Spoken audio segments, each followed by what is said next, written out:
বিসমিল্লাহির রহমানির রহিম। আসসালামু আলাইকুম রহমতুল্লাহ। ইফতার স্পেশাল ফ্রুট, যে ফ্রুট থাকলে সারাদিনের ক্লান্তি 1 মিনিটে দূর হয়ে যাবে ইনশাল্লাহ। প্রিয় দর্শক, সবাই কেমন আছেন? আশা করি সবাই ভালো। দর্শক, আজকে একটা এমন ফ্রুট তৈরি করে দেখাবো যেটা খুব অল্প সময়ের মধ্যে তৈরি করে আপনাদের স্পেশাল ইফতারটা কিন্তু একেবারেই জমে যাবে। আর সেই ফ্রুটটা কীভাবে তৈরি করতেছি পুরো ভিডিও জুড়ে আমার সাথে থাকুন। দর্শক, প্রথমত আপনারা দেখেছেন আমি সাবুদানা নিয়ে 1 কাপ সাবুদানা নিয়েছি। আর সেই সাথে এখানে আমি যে জিনিসটা নিলাম দর্শক, এটা হলো কাস্টার্ড পাউডার। আপনারা যে কোনো কালারই নিতে পারেন, কোনো সমস্যা না। আর এই কাস্টার্ড পাউডার আপনারা লিকুইড মিল্ক অথবা ফ্রেশ পানি দিয়েও এটাকে গুলে নিতে পারেন, কোনো সমস্যা না। আমি কিন্তু এটাকে ফ্রেশ পানি দিয়ে খুব সুন্দর করে নিচ্ছি। দর্শক, অল্প অল্প পানি দিয়ে এটাকে মিশিয়ে নেবেন। যদি এই ক্ষেত্রে আপনারা লিকুইড মিল্ক ব্যবহার করতে চান, সেক্ষেত্রেও কিন্তু অল্প অল্প লিকুইড মিল্ক দিয়ে তারপর আপনারা এটাকে নিতে পারেন, কোনো সমস্যা না। এই পর্যায়ে কিন্তু দর্শক আমার এটা কিন্তু ফাইনালি মিশা হয়ে গেছে। এখন আমি যে জিনিসটা নিয়ে দিলাম দর্শক, এটা হলো কনডেন্স মিল্ক। এখানে প্রায় আমি 2 চামচের মতো কনডেন্স মিল্ক নিয়েছি। আপনারা চাইলে এটার পরিবর্তে মিল্ক পাউডার ব্যবহার করতে পারেন, কোনো সমস্যা না। দর্শক, সাবুদানা আমি সেদ্ধ করার জন্য এখানে অফ ক্যামেরায় অলরেডি কিন্তু আমি ফ্রেশ পানি তুলে দিয়েছি। আর এখানে আমি 2 কাপ ফ্রেশ পানি ব্যবহার করেছি। দর্শক, 1 কাপ সাবুদানার জন্য 2 কাপ পানি অবশ্যই দিতে হবে। এর থেকে কম দিলে কিন্তু এটা লেগে যাওয়ার সম্ভাবনাটা বেশি থাকবে। তাই আপনারা চেষ্টা করবেন 1 কাপ সাবুদানার জন্য 2 কাপ অথবা আরেক কাপের মতো পানি এখানে দিতে পারেন। দর্শক, এখন এটাকে আমি যে কাজটা করতেছি লো হিটে রেখে এটাকে খুব সুন্দর করে সেদ্ধ করে নিতে হবে। আরেকটা কথা বলে দর্শক, সাবুদানা দিয়ে কিন্তু সাথে সাথে নাড়াচাড়া করবেন, কোনো প্রকার নাড়াচাড়া না করে রেখে দিবেন না, তাহলে কিন্তু এটা লেগে যাওয়ার সম্ভাবনা থাকে। অফ ক্যামেরায় কিন্তু আমি বেশ সময় এটাকে সেদ্ধ করে নিচ্ছে। দর্শক, এটার কালারটা কিন্তু ফাইনালি এরকমই হয়েছে। আর আপনারা দেখুন, লক্ষ্য করলে কাছে থেকে বুঝতে পারবেন। এখন কথা হচ্ছে দর্শক, এই সাবুদানাটাকে আপনারা নামিয়ে তারপর আপনারা ঠান্ডা পানিতে এটাকে খুব সুন্দর করে ধুয়ে নেবেন। এবং ঠান্ডা পানিতে যখন এটা ধুয়ে নেবেন তখন এটা ঝরঝরা হয়ে যাবে।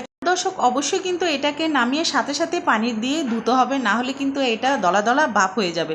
তাই এই কাজটা কিন্তু সাথে সাথে করবেন। ট্যাপের পানি দিয়ে সাথে সাথে এটাকে গরম পানিটা সরিয়ে ঠান্ডা পানি বলতে ফ্রিজের পানি না, এমনি নর্মাল পানি। এখন দর্শক দেখুন, অফ ক্যামেরা আমি এখানে প্রায় 1 কেজি লিকুইড মিল্ক নিয়েছি। আপনারা চাইলে এখানে হাফ কেজি, মানে যে যতটুকু খেতে পছন্দ করেন ওভাবেই নেবেন। সো আমি এখানে 1 কেজিকে খুব সুন্দর করে লো হিটে রেখে টেনে তারপর এটাকে প্রায় আমি হাফ কেজির মতো করেছি, জাস্ট এটা কালারটা নিয়ে আসার জন্য।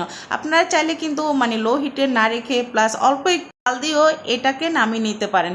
দর্শক দেখুন, মাশাল্লাহ কালারটা কতটাই সুন্দর হয়েছে। আর এইভাবে আমি কিন্তু মিল্কটাকে অনেকটাই কিন্তু ঘন করে ফেলেছি।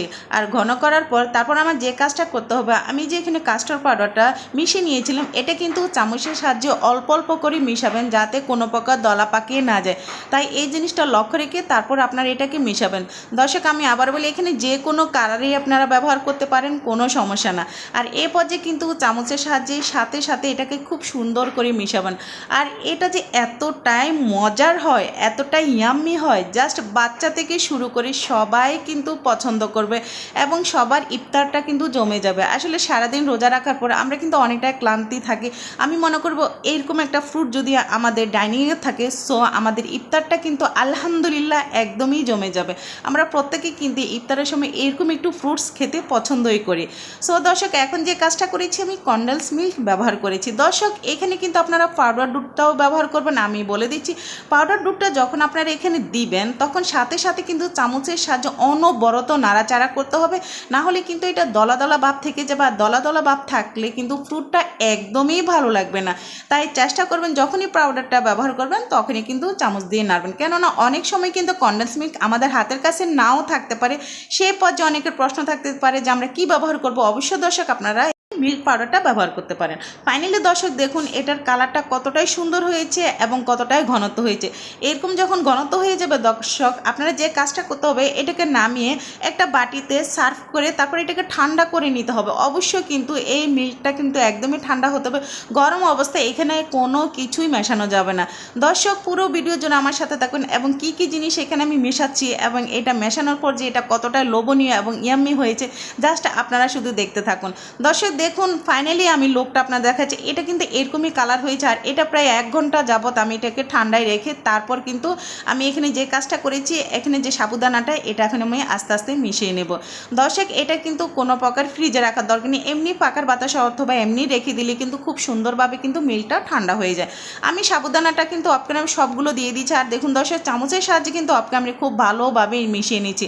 আর সাবুদানা কিন্তু আমাদের শরীরের জন্য খুবই ভালো। সেই সাথে দর্শক শুধুমাত্র ইফতারের মধ্যেও যদি আপনারা এরকমভাবে যদি সাবুদানাটা ব্যবহার করেন, ইনশাল্লাহ আমি মনে করব যে ক্লান্তিটা কিন্তু এক নিমেষে দূর হয়ে যাবে। আর এভাবে কিন্তু সাবুদানাটাকে কিন্তু একটু সময় ধরে ভালোভাবে মিশিয়ে নিতে হবে। মিশানোর পর আমার যে কাজটা হবে, এখানে আমি কিছু ফ্রুট অ্যাড করব। আর কি কি ফ্রুট অ্যাড করব ইনশাল্লাহ পুরো ভিডিও জুড়ে আমার সাথে থাকুন। দর্শক আমি একটা কথা বলি, আপনারা চাইলে এখানে বিভিন্ন ধরনের বাদামকে ব্লান্ডার করে দিতে পারেন, বাট বাদামটা আমি স্কিপ এই জন্য করেছি, আমার বাচ্চারা বাদাম খেতে পারে না। এখন কি কি ফ্রুট আমি এখানে দিচ্ছি দর্শক দেখুন, এখানে আমি স্ট্রবেরি নিয়েছি। আর স্ট্রবেরিগুলোকে আমি একটু লম্বা করে কেটে নিচ্ছি। আসলে ফ্রুটের মধ্যে যদি ফলগুলো যদি একটু সুন্দর করে কাটা হয় তাহলে কিন্তু দেখতেও ভালো লাগে এবং খেতেও ভালো লাগে।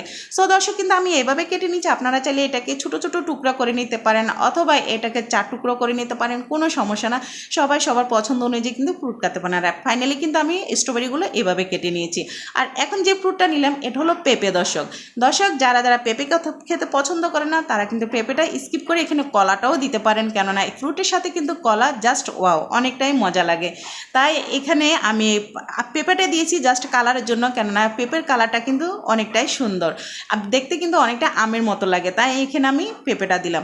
এখন পেঁপে কাটার পর আমি যে জিনিসটা নিলাম দর্শক, এখানে আঙ্গুর ফলটা দর্শক আপনারা স্কিপ করতে পারেন, বাট আঙ্গুর ফলটা দিলে কি মানে ফ্রুটটা কিন্তু দেখতে খুবই আকর্ষণীয় লাগে এবং ভালো লাগে। তাই এভাবে কিন্তু আমি আঙ্গুর ফলটা কেটে নিলাম। তারপর আমাদের ফাইনালি যে গুরুত্বপূর্ণ একটা জিনিস ফ্রুটের মধ্যে না দিলে মজাই লাগে না, সেটা হলো ডালিম অথবা আনার, যে যেটাই বলেন, আমরা আনার বলে থাকি, অনেকে এটাকে ডালিম বলে থাকে। সো এখানে আমি কিছু ডালিম নিয়ে নিচ্ছি। আর ডালিমটা না দিলে আসলে ফ্রুটের মজাটা কিন্তু একদমই বাড়বে না। তাই অবশ্যই যেই ফল দেন না কেন, বাট এই ডালিমটা কিন্তু রাখতে চেষ্টা করবেন। এখন আমি সমস্ত জিনিসগুলো দিয়ে দিচ্ছি। দর্শক অফ ক্যামেরা কিন্তু আমি কিছু ছোটো ছোটো আপেল কেটে নিয়েছি, কিছু খেজুর কেটে নিয়েছি, যেটা আমি সরাসরি দেখাইনি। আসলে এগুলো দেখানোর মতো কিছুই না, কেননা পছন্দ অনুযায়ী কিন্তু আমি সমস্ত ফলগুলোই নিয়ে নিলাম। আর ফ্রুট মানে ফল, আর ফল না থাকলে ফ্রুট খেতে কিন্তু একদমই ভালো লাগে না।